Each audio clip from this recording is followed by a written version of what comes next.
Hey everyone, and welcome to RUBIN'S Mind Lab, where we break down the latest research into what it really means. Ever wonder if thinking negatively about yourself, the world, or the future actually causes depression? Or if it is the other way around? This new study dives deep into that question, and the answer might surprise you. So, there is this idea called the cognitive triad, which basically means having negative thoughts about yourself, the world, and your future. Many psychologists believe that these negative thoughts are a major factor in depression. A recent big study, or a meta-analysis called Huang et al. 2026, looked at a bunch of other studies and concluded that there is strong evidence that these negative thought patterns predict future depression. And also that depression can lead to more negative thinking. They basically said, yep, there is a link, and it goes both ways over time. But here is where our story gets interesting. The authors of this new paper, Sorjonen and his colleagues, decided to take a closer look. They thought, okay, meta-analyses are great for combining results, but what if the way we're looking at these prospective effects is a little bit flawed, you see, in science? Especially when we're not doing experiments, just observing things, we can sometimes see connections that look real but are actually just coincidences or caused by something else. They call these spurious effects. So Sorjonen and his team decided to use a more thorough approach. They took the same data that Huang et al. Used, but instead of just using one way to analyze it, they tried out several different statistical models. This is kind of like looking at a puzzle from different angles to make sure you are seeing it correctly. This approach is part of something called Multiverse methodology, which just means exploring many different ways to analyze the same data to see if the findings hold up. Let's simplify the methods. Imagine you are measuring two things. Let's call them negative thoughts, X, and depression, Y, at two different times, time 1 and time 2. Huang et al. Looked at how negative thoughts at time 1 might predict depression at time 2, and vice versa. Sorjonen's team did something more nuanced. They looked at how negative thoughts at time 1 affected the change in depression from time 1 to time 2. They did this in three main ways. One way adjusted for your depression level at time 1, another adjusted for your depression level at time 2, and a third didn't adjust for either. Each of these methods gives a slightly different perspective on the relationship. Now, what did they find? Well, in some of their analyses, it looked like Huang et al. Were right.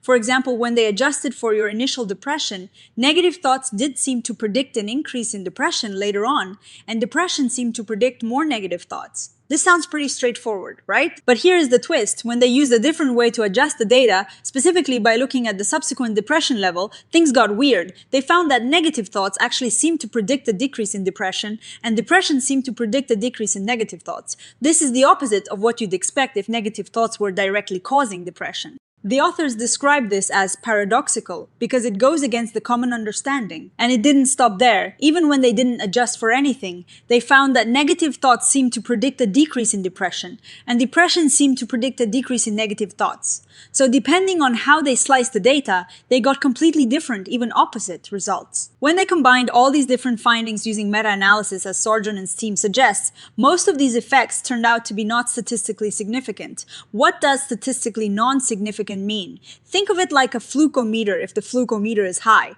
It means the result could easily be due to random chance. When a result is non-significant, it means there is a good chance it is just random noise, not a real effect.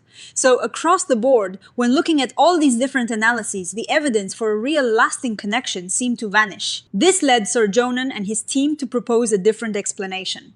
They suggested that maybe the connections Huang et al. Found weren't because negative thoughts directly cause depression or vice versa, but because of a hidden factor. They call this the Spurious Prospective Associations Model, or SPAM. Think of it like this. Imagine there is a general tendency for someone to be more negative or more prone to certain mental health challenges.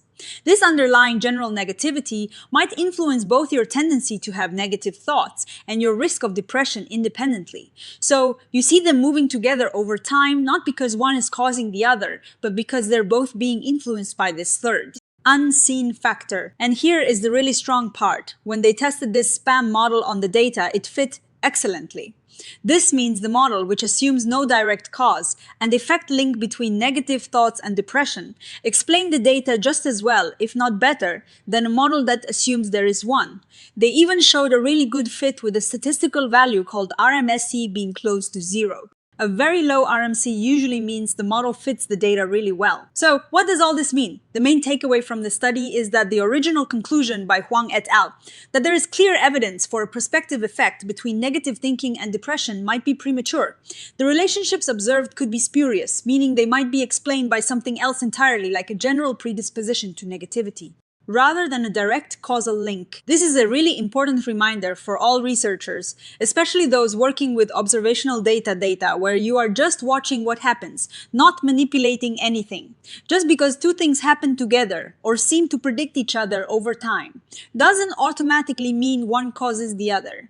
There could be other factors at play. Sorjonen and his colleagues strongly advocate for the multiverse methodology approach. They suggest that when researchers find interesting relationships, they should try to test them using multiple different statistical models. If the findings are consistent across all these different models, then you can be much more confident in your conclusions. But if, like in this case, the findings change dramatically depending on the model, it is a big red flag that the results might be spurious and we should be cautious about drawing firm conclusions. And the cool thing is these researchers have made their analysis code publicly available. This means other scientists can use it, adapt it, and apply it to their own research, which helps make science more transparent and robust. So what is my take on this? I think this study is a fantastic example of scientific rigor and critical thinking. It doesn't dismiss the idea that negative thinking and depression are related, but it forces us to be more precise about how they are related. The SPAM model offers a compelling alternative explanation that fits the data very well. It highlights how important it is to consider all possible explanations for a statistical finding, especially when dealing with complex human behavior. The so what for us is that while negative thinking is definitely something worth addressing for overall well-being, we shouldn't necessarily assume it is the sole or direct cause of depression. In every single case, there might be deeper, more complex factors at play. This research encourages us to think more critically about cause and effect in our own lives too.